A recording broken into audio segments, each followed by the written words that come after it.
Hey everybody, it's Kenny K here, and I wanted to review a new movie. Never seen this one. Before I start, like the video if you like it, subscribe if you like it. It's free. That's a badge of honor for me. Also, I'm doing these merch shorts, uh, what I collect, figurines, signed autographs, and also I do these shorts of exercises that I do, which is basically my road to a heavy deadlift. So these are sports shorts, doing training shorts basically. And if you ever have any questions about that, feel free to ask. But now, Disturbing Behavior, 1998, a movie directed by David Nutter, gets a 5.7 on IMDb. It gets a 5 for me. It's a one-time watch. It was a time waster for me.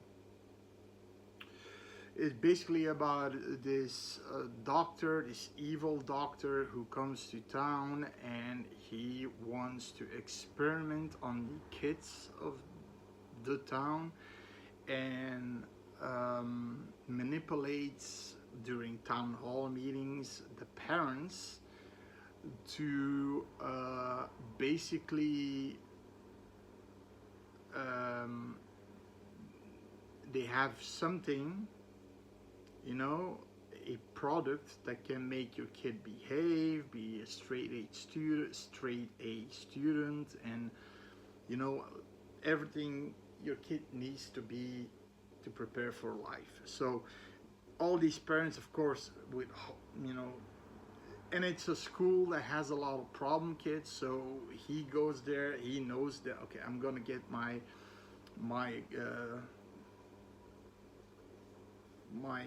experimentees, right? And and that's the movie. And these kids that get experimented on, they have malfunctionings. Eventually they get syringes in the eye, and but for the smallest, like, they get super strong, and for the smallest inkling of dissatisfaction, I mean that they're not satisfied. For example, you have a guy in a car and the girl doesn't want to kiss, and this guy is one of these experiment kids, and he becomes extremely aggressive, throws her out of the car with the door with it, throwing her out of the car, the door going with it, and then breaking her neck just because she didn't want to have sex with him, basically. So, and they get these red eyes if they get angry. And at school there's this group called the Blue Ribbons, and these are the experimented kids, the start of the experimented kids, and they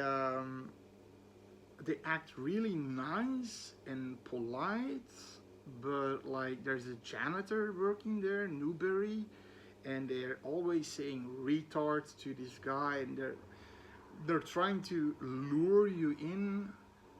Come with us and party with us. We can take you to a place. Basically, the place is this underground doctor's lab of Dr. The doctor's name that goes to the town halls is Caldecott. Now, and he then, wants to, they are trying to, they try to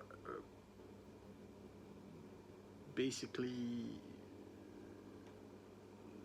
lure kids to what they have to, to give, right?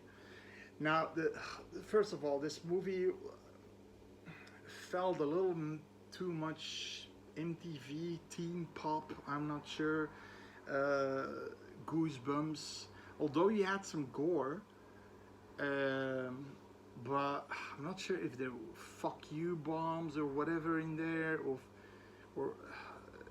you know, f bombs and shit and shit. I'm not sure of that. And also, it felt like a teen. It's a teen horror too, but it felt MTV teen horror, you know. And you have this certain kind of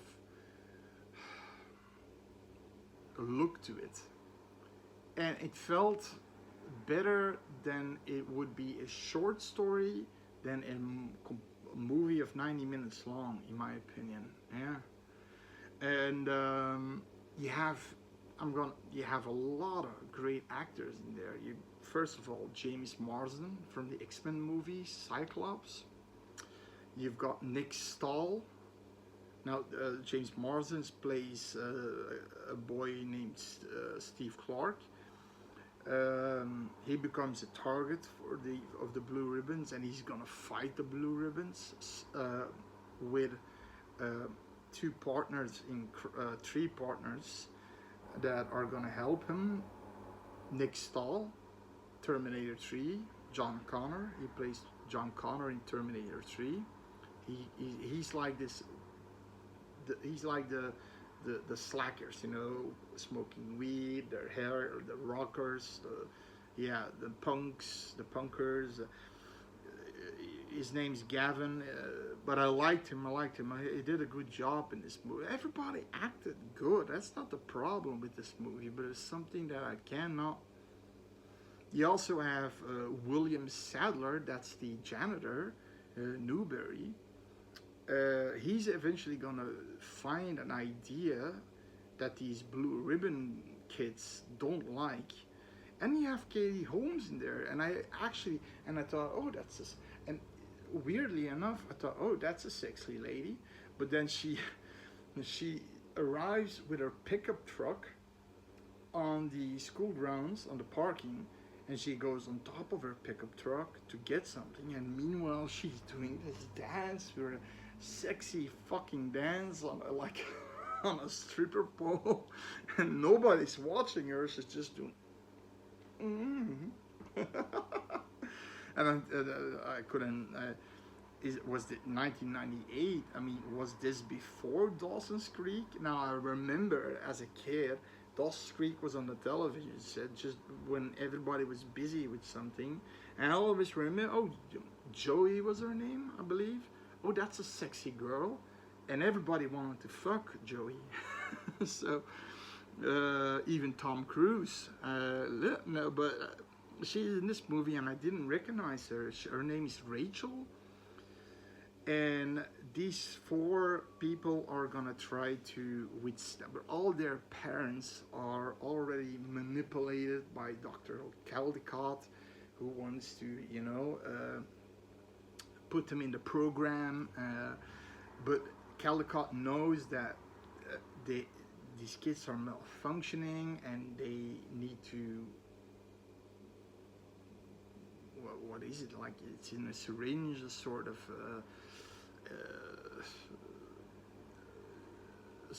mixture, and they need to improve it because they can't have these kids just becoming angry and throwing somebody through a fucking window or killing somebody, but for the little things that just make them angry. Like if you would just accidentally bump to them, you will get. I mean, these kids are crazy. Now, like I said, it's an okay movie. You got a bit of gore. I wasn't scared. I didn't feel tension. I didn't feel, you know, it's the typical movie at the end. You know, Steve and Rachel, they get James Marsden and Katie Holmes. They get captured by this doctor, and then Gavin at some point gets captured, and he becomes a Blue Ribbon guy. But then Newberry comes to save them, and he has something on his pickup on the back of his pickup truck, and you have a few cinematography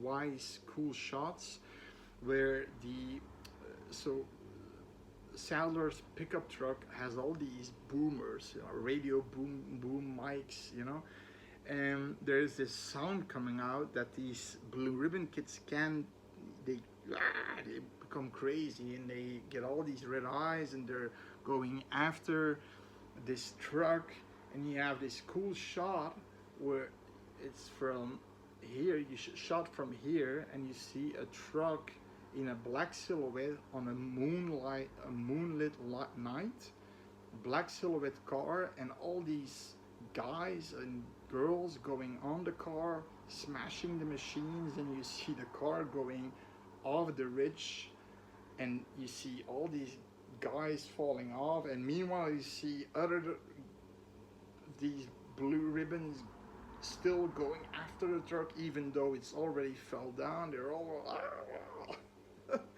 and that was a cool shot, all these black silhouettes that follow them. That was a cool shot. So you have a cool shot, a few cool shots cinematography wise. The music wasn't particularly particularly good or bad. It was just there. Yeah. Like I said, Nick Stahl was my favorite in the movie.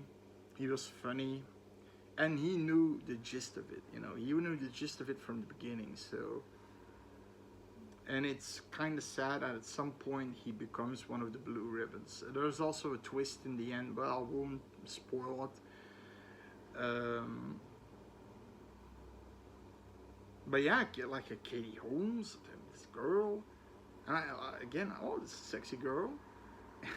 And I always thought that Joey from Dawson's Creek Katie Holmes I think she's a sexy woman. So, but the fact that she's on the pickup truck, standing there and doing that with her ass and this, and nobody's watching, she's just doing it in daytime when she should go to fucking class. What the hell? So, of course, James Marsden, Steve gets a giant Woody looking at her with a cyclop eye. No, it's an okay movie. I give it a 5. I give it give it a watch. It's a good time waster for the bare minimum, and maybe a few people will like. But it's a story. The reason why. I think the reason why it kind of,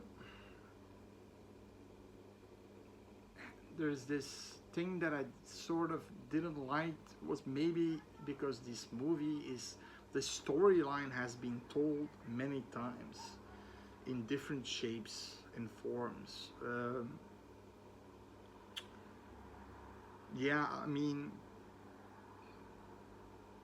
Basically a puppet master, body snatcher story, basically the same kind of stuff, right?